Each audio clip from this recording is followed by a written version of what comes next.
Hello and good morning. Hola y buenos días. Marhaban wa sabal khair. Welcome back for another lesson from English al Español al Árabe, where we take words and phrases and translate them from English to Spanish and then to Arabic. And this morning, I'd also like to add Ya kalimera, which is the same thing in the Greek language, which I have been studying for the last 2.5 years. Ya is hi or hello. Kalimera, good day or good morning. Put a nice Mediterranean accent on it. Ya kalimera, and you're speaking Greek. So this morning we're going to take a look at John 14:6, one of the best known verses in the New Testament. The Gospel of John, chapter 14, verse 6. And as always, when I make these Bible verse videos, I use the most popular version in each respective language, which are the Authorized King James in English, the Reina Valera in Spanish, and the Van Dyck translation in Arabic. And regardless of what your religious views might be about the Bible, you cannot deny that the Bible is the text that has been most translated and most accurately translated more than any other text in the world. And also for my Muslim brothers and sisters, blessed Ramadan, and allow me to quote from Quran 5, Surah 5, verse 48, which says, "And let the people of the gospel judge by what Allah hath put therein. If they do not judge by the gospel, they are no better than those who rebel. So I am people of the book, people of the gospel. I judge by the gospel. And as I judge by the gospel, I have a new measuring stick, which is called Textus Receptus, which is the Greek manuscript most widely considered to be the most reliable out of the many Greek manuscripts that are available. And from now on, I will be comparing all Bible verses with the version from Textus Receptus. So, in my beloved King James English, this verse goes, and the background I should give first, excuse me. The background is, this is Jesus' last night with the disciples, and he's trying to tell them that he's got to go now, but they don't get it. They're still waiting for him to call down the fire and the brimstone, destroy the Romans, and free the nation. So he tells them, I'm going, and you know the way to where I'm going. And Thomas asks him, Lord, we don't even know where you're going. How can we know the way? And Jesus answers him in verse 6 with, Jesus saith unto him, I am the way, the truth, and the life. No man cometh unto the Father but by me. Now this King James English, of course, is a little bit old and clumsy and outdated. Many newer versions have it changed a little bit. First, I want to take a look at some grammar. Let's take a look at some verbs. Now in English, we're taught basically that there are 3 tenses of verbs, which is all well and good, the past, the present, and the future. However, it's really much more simple than that because there are only 2, the perfect and the imperfect. The perfect meaning that the action of the verb has been completed, said, was, came. Imperfect, the action of the verb has not been completed, says, are, am, is, comes. And over here we have the Greek verb that is here in this verse, and it's legi. Legi corresponds with says, with the imperfect, the present tense. It's an imperfect verb. The English and the Spanish have this, like the Greek, but the Arabic uses the past perfect, Jesus said, which is perfectly correct as well. It's up to the translator, right? Because these words were spoken 2,000 years ago, right? But I always like to follow the Greek script, the Greek text, so I would say that the verb is says. Jesus says to him, I am the way and the truth and the life. And while I'm talking about grammar, this kind of caught my attention. I'm not much for this intellectual Greek stuff because I'm a working class kind of guy, but this is called the hendiatris, and this is a Greek grammatical construction from the New Testament. It's one of those made up words like that. Greek language that they teach in American universities and seminaries. It's not really Greek, it's kind of like this laboratory invention. When I speak Greek, I try and speak Greek like people in Greece, which makes sense to me. But this hendiatris, which means 1 through 3, hendiatris, 1 through 3.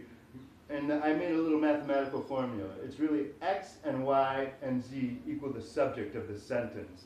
And in this verse, it's I am the way and the truth and the life. My beloved King James dropped the first and in favor of a comma, which we often do in English as we tend to economize in English and say things in the shortest way possible. I am the way, the truth, and the life. But in the Greek, and this construction is rhythmic. It's part of the rhythm of the original language. So it's, I am the way and the truth and the life. And I also found this construction, which I also love threes, that's why I do this video in 3 languages.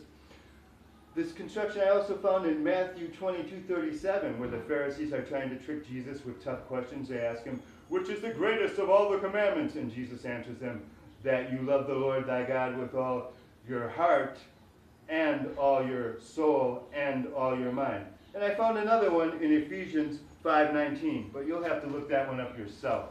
Maybe we'll do a video on that one later on. So in Spanish, this verse is rendered in the Reina Valera. Jesús le dice, Jesus to him says, Jesús le dice, yo soy el camino, like the Chevy product, el camino, the road. Y, I am the way, the truth. Y la verdad, y la vida. Nadie viene al Padre sino por mí. Sino is the only word that's a little bit weird. It's more of a literary word. You don't hear it too much, but you'll see it in print from time to time. It's just a fancy word for but. Sino. Sino.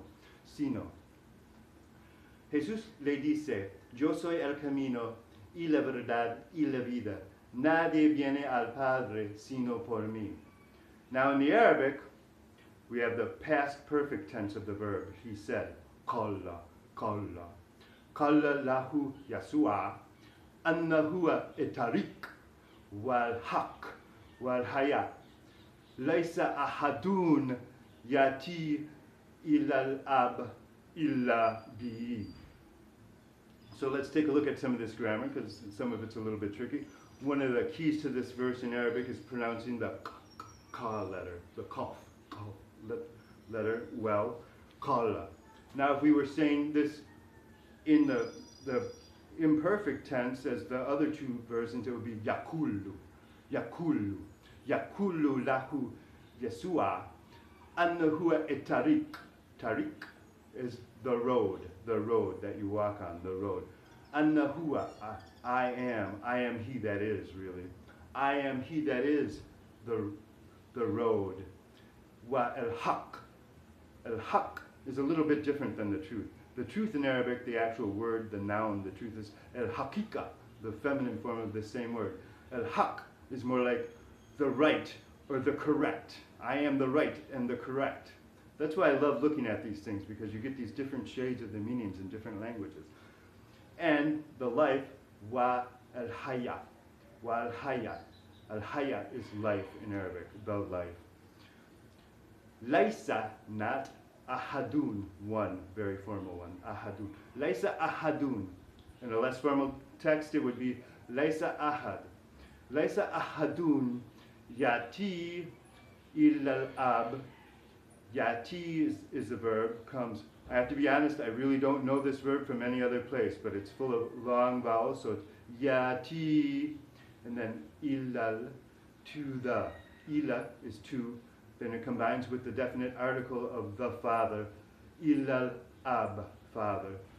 Illa with 2 L's, not illa to or towards, but this is illa with 2 L's, and that means, in this case, except. It can also mean without or less than. Illa. Be ye, through me. Be is through, and then the long vowel E after. Be ye, through me. Be ye. Qala lahu Yasua, anna huwa etariq wal haq wal hayat. Laysa ahadun yati ilal ab illa bi. Well, thank you very much. I hope you learned something about the way John 14:6 is rendered in English, Spanish, and Arabic, and a little bit of Greek. Thank you for viewing. Have a great day. God bless.